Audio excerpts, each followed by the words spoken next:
Today is June 12th, 2017. My name is Jeannie Jolly Certain, and I'm with the Etowah Valley Historical Society. This morning, I'm interviewing members of the Magnolia Garden Club, and we're delighted to have these three people who will introduce themselves and tell a little bit about their part in the organization. We'll start with Bonnie. I'm Bonnie Floyd, and I became a member of the Magnolia Garden Club in 1983. I'm, through longevity, am the senior member, of course, and because of my membership. I'm really proud to be a member of this club, and I was introduced in a really large way. My first project was to chair Holiday House. But the summer before that, we had our first garden club, flower show. And we're not really long on flower shows, but we were very in demand at that time, especially the new members. It was held at the Civic Center, and fortunately, I won in a creative area a second place ribbon, and I was very proud. This made me think I could be a garden clubber. So that fall, we decorated the Dellinger home, and that was quite a feat. It was a large home, and Jan Barnes was our junior garden club leader. She had Brownie Troop 639. And they decided that they would go to the bathroom upstairs during the afternoon, lock themselves in, and we had to call the fire department to put ladders up to the back of the house to get them out. But there'll be a lot of young people who will remember being in a Brownie troop and remember that situation.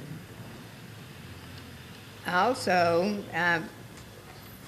I don't ever remember another time when we had a disaster, but it was the last year we had lighted candles in any of the homes, and a candle was tipped over on Judy Dellinger's newly upholstered velvet chair. Our insurance kicked in, and we learned very quickly no more lighted candles. I'm Lynn Frye, and I became a new member last year, 2016. Another member had asked me to join. I have a garden club at Hamilton Crossing, and we've reconnected through the Magnolia Garden Club, so now we have the Junior Magnolia Garden Club now at Hamilton Crossing Elementary School. Hi, I'm Sue Tucker.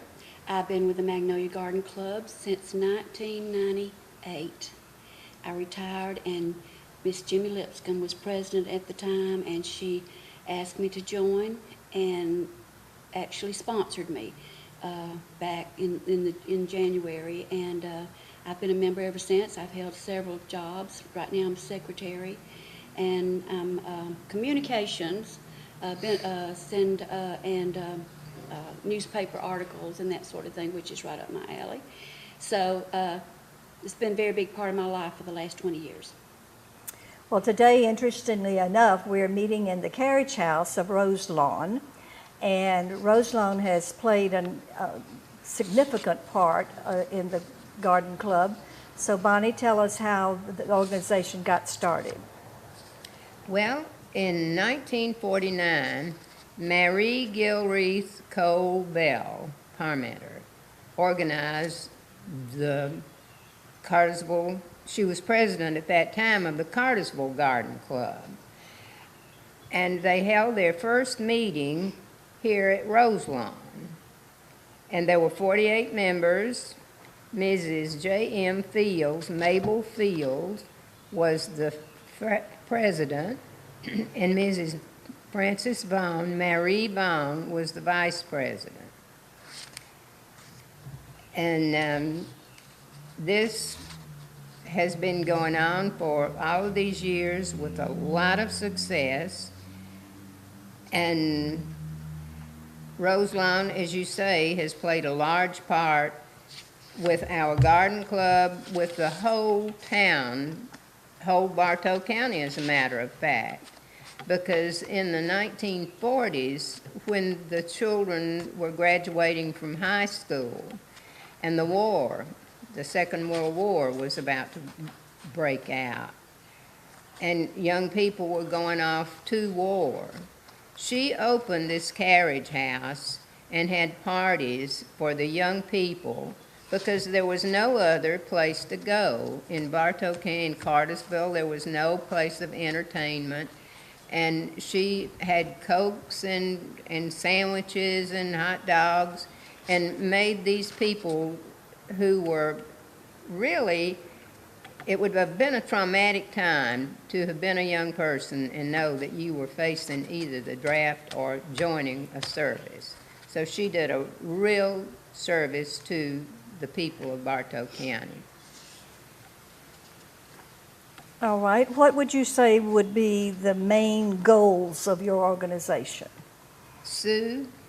Well, to study flowers, their culture and arrangements, to study landscaping, to create interest in the civic improvements through the beautification of our homes, our city, and our country mainly. We have, our main purpose now is to make it well known that we would like to do more with the young people in their garden clubs in the schools.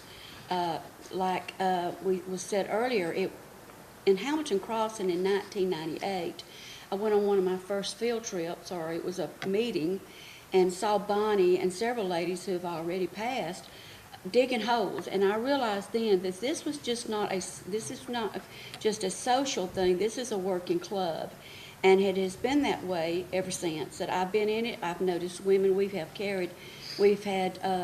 they actually planted several junior gardens, Cartersville Primary and Kingston. They've done a lot of, but nowadays there's so many grants, and the city at one time had their own greenhouse.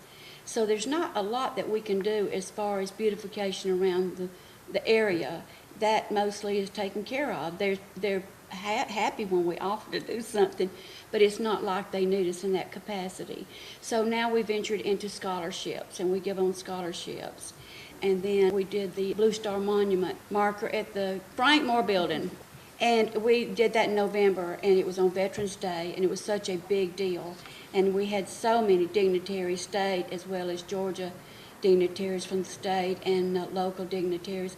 And this was where we had our reception here at Roselawn. They offered it to us, and it's been renovated beautifully, and it fell into our plans perfectly. So we just want to keep the awareness of beautification, that we do love our community. We're going to plant more trees around the Frank Moore building, since they've had to be cut down due to some pests or something. But anyway, we just want to stay active and continue on with the education for young people. Bonnie, there have been any number of outstanding members over the years. I know that you have known most of them, so tell us about some of them. Well, Peggy White, who is an honorary member of our garden club, Peggy was a member for years, and she served in roles that others would shun, such as federal roles. She introduced legislation for environmental legislation when she was Deep South Director. She loved to travel, she loved to talk, she loved to dress, and she was very successful. She served on the national board from 81 to 2011, which is a long time. And the Magnolia Club is in its 68th year, and Peggy served in every capacity. She was president of the garden club twice.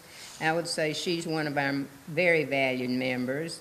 And of course, there are always people that you remember working with. And of everyone in the garden club, Mary Lee Henson was the hardest worker, the biggest donor of money and time. She mentored every child who ever came before her. She owned Lay's 5 and 10 cent store downtown on the corner, and a lot of people will remember that. She and her husband Everett.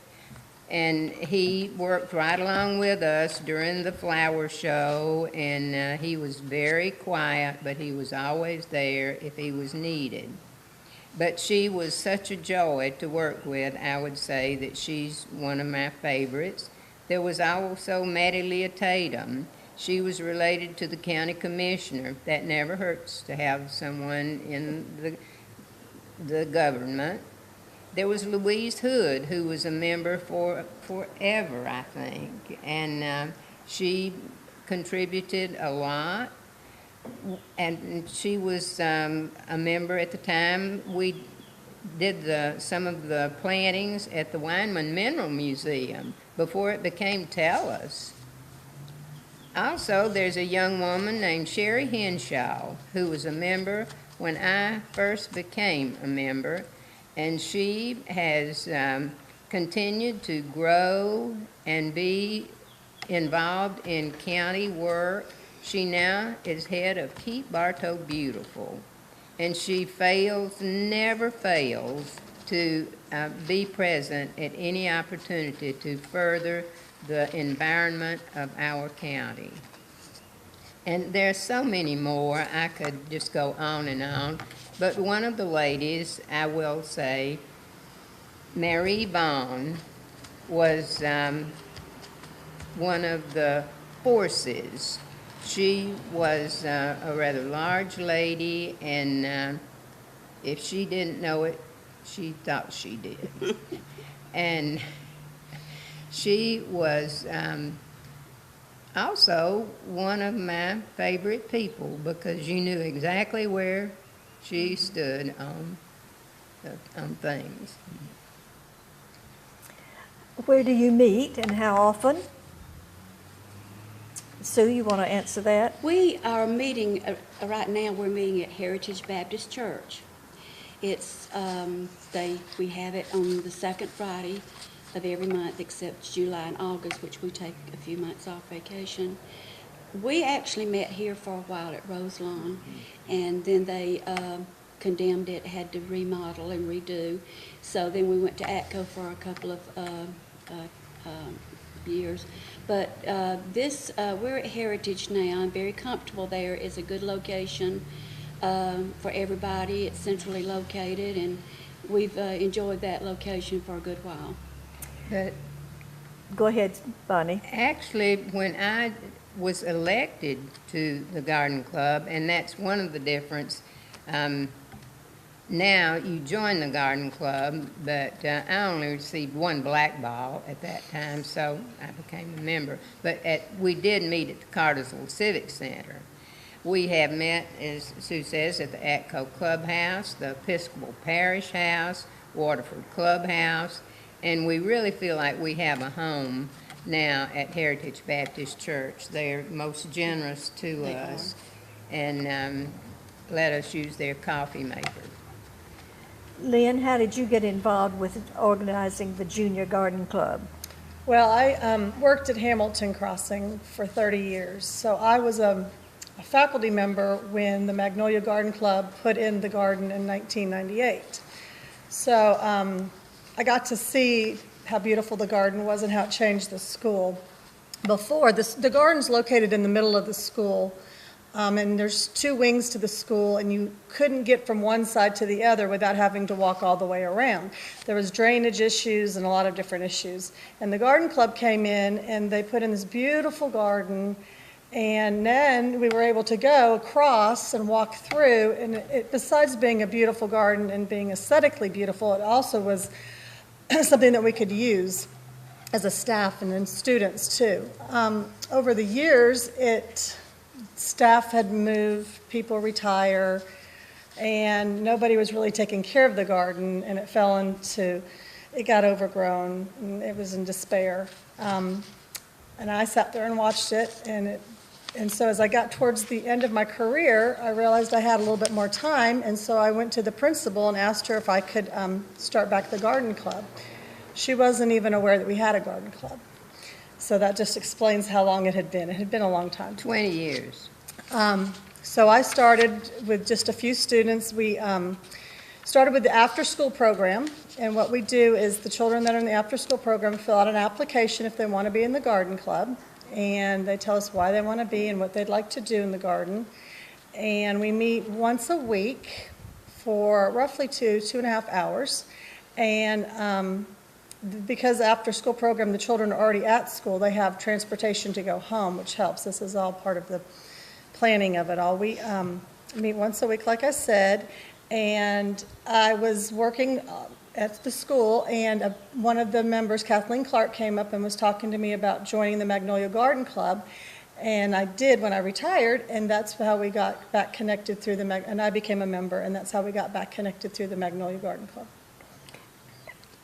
And what, do you have future plans for that garden or to yes. organize others? Yes, we do. We've been working on the garden, and it's a continual process. We've been very fortunate and had some wonderful donations. We've had soil and mulch donated. We've had a greenhouse donated.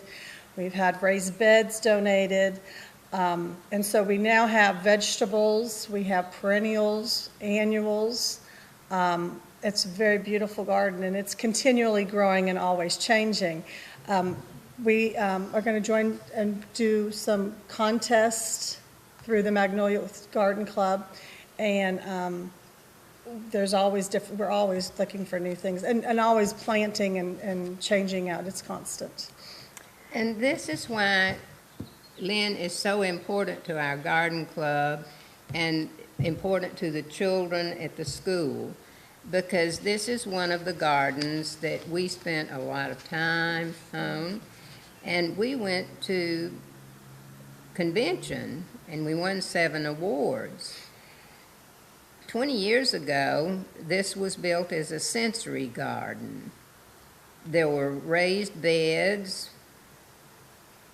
We filled them with flowers and herbs, and a fountain, a water fountain, bird bath, and a sundial was added. The garden was completed in September of '98, and a dedication ceremony was held.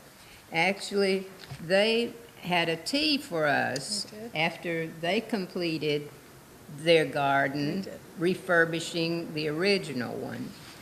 The National Council of State Garden Clubs convention was in Atlanta, and we won 5 first-place awards, $500 plus a $50 award. And Mary Lee Henson and I went to Atlanta to receive the awards in 1998.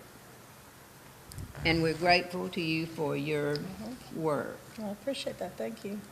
Well, garden clubs are generally part of a state organization, a national organization, and that's what you are. Tell us about the 1996 Olympic participation by this garden club, as well as the state of Georgia's participation. Well, that was probably one of the biggest things we've ever done. And certainly we were optimistic because we approached the county fathers, and we met in the jury room, the grand jury room of the old courthouse for our first meeting. And we prevailed on the people to give us a little money and give us a lot of help. The people who worked for the county were wonderful to assist us. Griffin, let's see who was, Clarence Brown was the commissioner at that time. And Steve Bradley was the administrator. Ed Horniak was the extension officer. And we had the head of North Metro Tech involved with it. Actually, he did the design for us because he was a landscape architect. So we pulled in the best people we could find. And Mary Lee and I did a lot of the work with the help of other members of the garden club and the wonderful men who worked for the county at that time. And the State Garden Club mailed out seed of the Rebecca Herdia, which is the little black-eyed Susan you see on the front of the table there. They ask that you plant those like years in advance so that they might reseed. Colors in the golden shades were asked to be planted to make a pathway of gold to Georgia, because the Olympics were in 1997. That was very important to the world. All right, thank you. I know that you've spoken of the projects that you fund, and I know that you fund some scholarships. Tell us what your main fundraising opportunities are. Our main fundraising now is the Pawnee Garden Tour that we've had the last 3 years. They've been a big success, and we plan it again next year. We have we really make more at that than anything we've ever done. We still have a market in the fall. It's a holiday market, and we do well that. It's usually held at the Stiles Auditorium. But we actually we've been doing scholarships for years, and we have given to the Etowah Foundation. We have a lady by the name of Susan Stevens who's in our club now, and she is on the Board of Trustees at Chattahoochee Tech. And she asked us to consider our scholarships to go to some of theirs. So we gave 2 scholarships this year to students there at Chattahoochee Tech, and we try to do it where someone is from Bartow County, if we can, and we'd like to do it for children or young people, young adults, going into the horticulture field of some way, hoping that they'll come back and work in their home county. But that's our main fundraising right now, is that we sell amaryllis bulbs in the fall.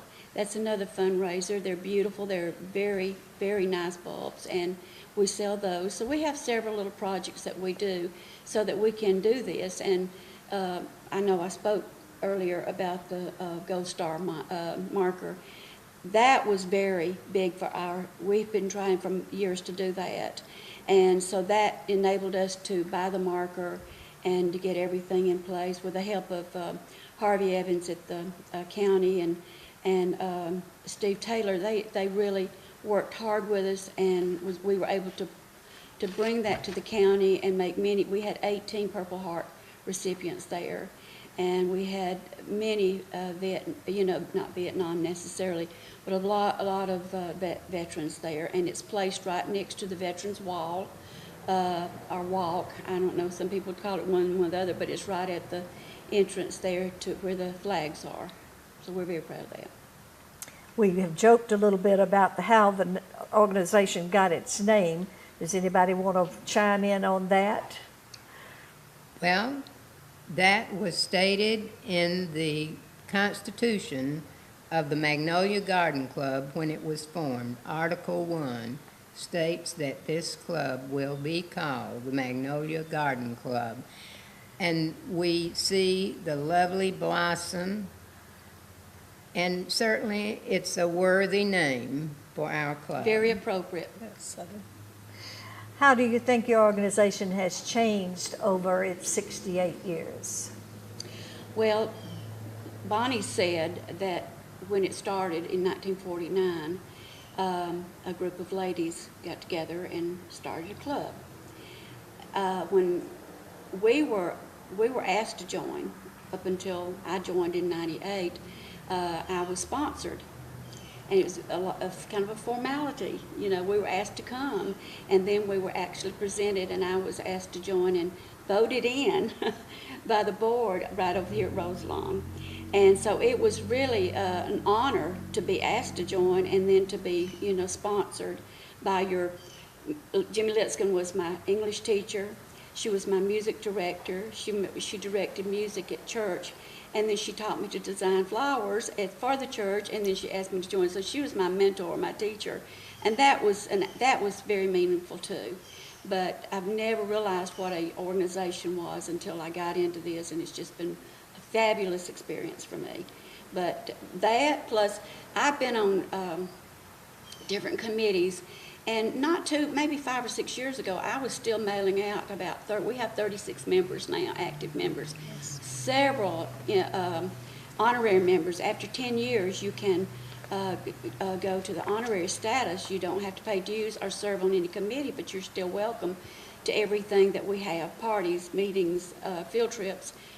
But we offer that to, anybody that's been in long enough that has served, served. If you're in garden club, you're going to serve. You're going to be on a hostess committee, and you're going to be another committee, and you're going to work. It's a working committee, but we do have a lot of members.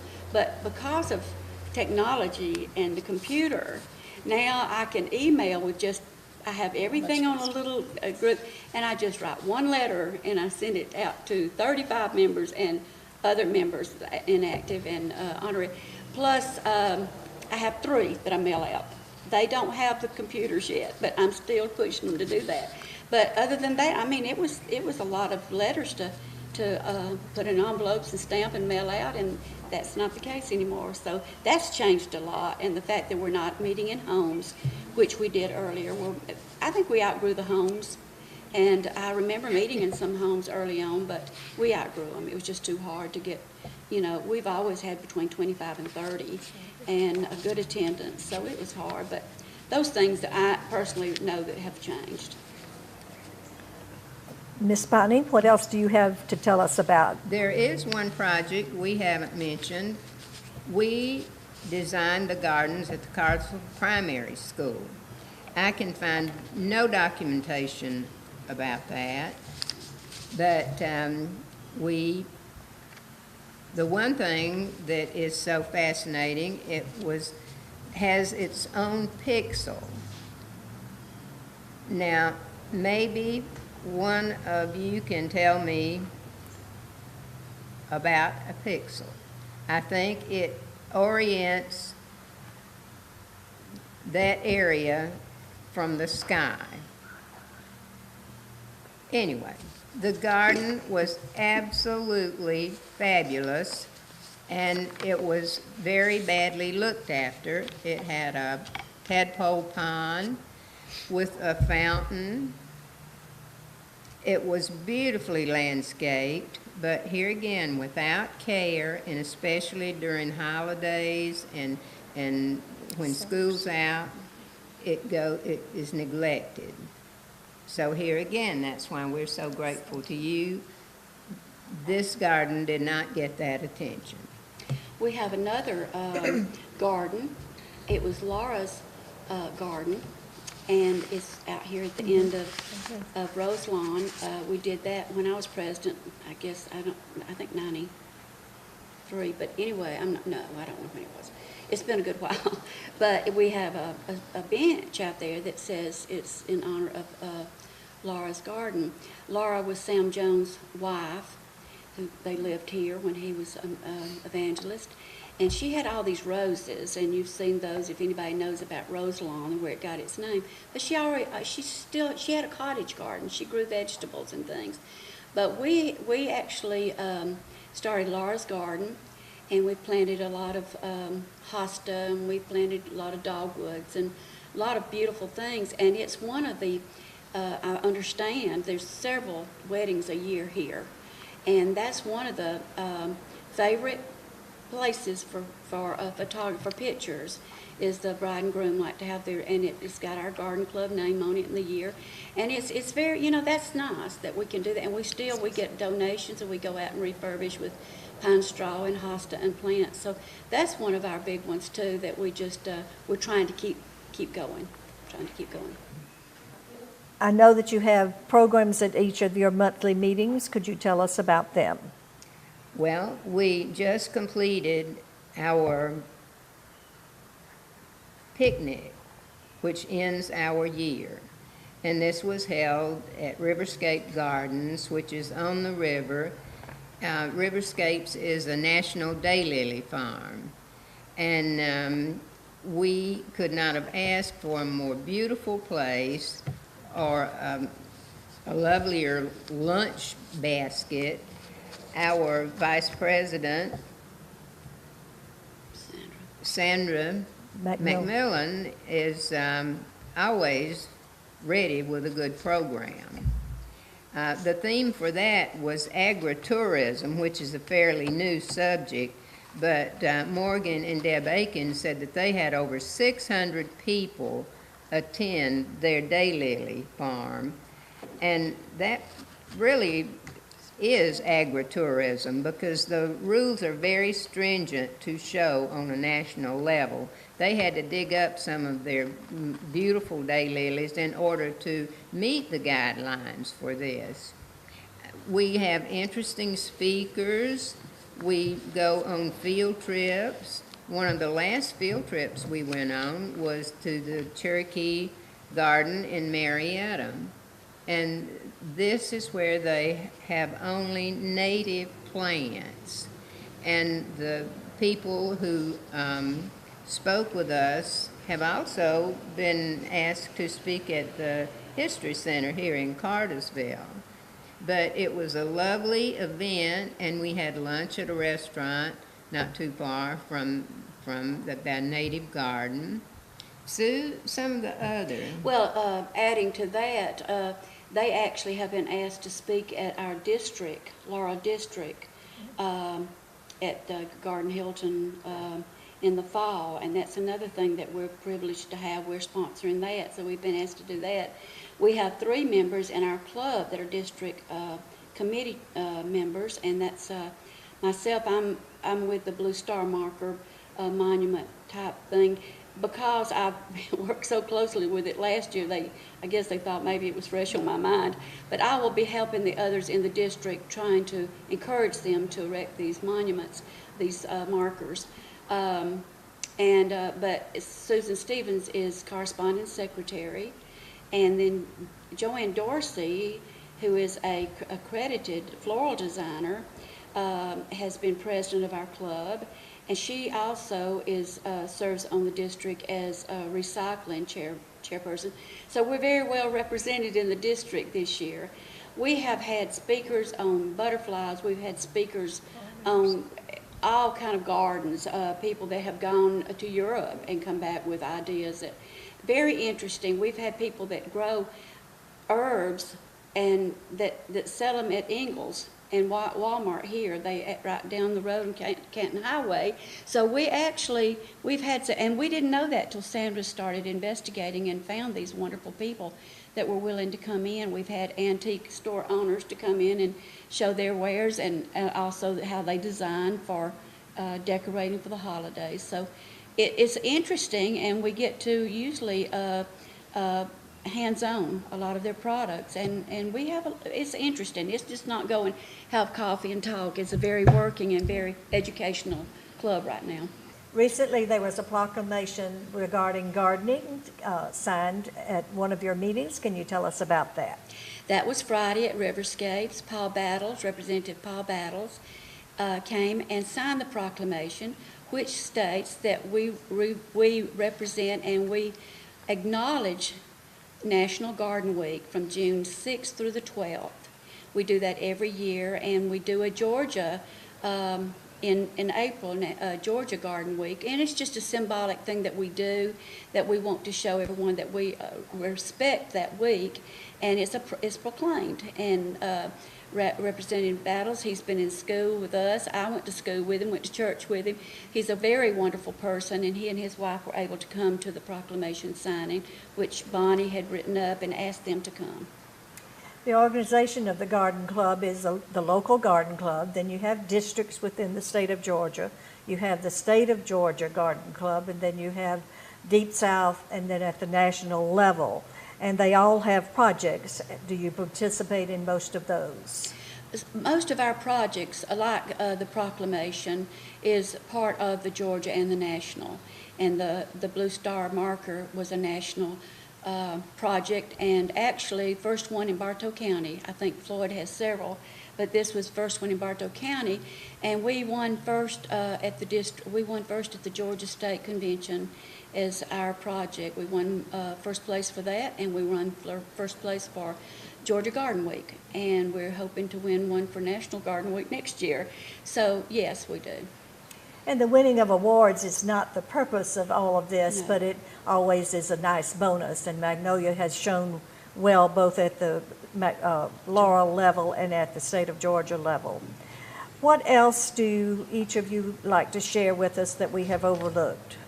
Well, actually, we are publicity seekers because we're judged on our projects. And if we do not have documentation, you can't present a paper to indicate what you've done. And we have kept scrapbooks over the years, and unfortunately, we have totally lost a number of our scrapbooks, which have caused us to not be sure of a few years of our events. And this is so important. There was no place to store them. We asked at Roselawn, we asked at the courthouse. They're cumbersome to store, and a number of years of scrapbooks would take some space. Okay. Any other things that we need to bring out that we have overlooked thus far? I would like to read the National Garden Club mission statement. National Garden Clubs, Incorporated, provides education, resources, and national networking opportunities for its members to promote the love of gardening, floral design, and civic and environmental responsibility. And I think that more or less says it all. You know, we just want to keep everything beautiful that we can, and encourage the generations to come to do the same thing and to love the beauty that we have, that we nurture it, and be responsible of taking care of it. I believe Plant America is the current national theme. Do you do specific plantings each year, or I know that you do some in honor of a past president. How does that work? We always plant a tree, and we don't. Our president is Vicki Jones, and she's a master gardener. We have several master gardeners. She's a master gardener. Several Actually, master gardeners. I'm a master gardener, too. In our club, and because of that, she knows when to plant everything. So we like to plant a tree on Arbor Day, and we did out here at Roselawn. We've done that several times. There's one on Roselawn in my honor. I've got to show my children, but that's at the front of the building. We plant one every term for the president, and we actually planted one for Elizabeth Cochran, who was so helpful in our articles with the newspaper. She died a year ago. Before that, though, we were able to have her out here, and we planted a tree right outside the carriage house for her. So we do plant trees around the community, and that's one thing that we do. Other than that, we don't plant anything particular. We have Arbor Day, and we help with the master gardeners. We help give them out, and they'll bring them to the meetings and that sort of thing. But we do plant things, but mostly the trees for the presidents. Okay.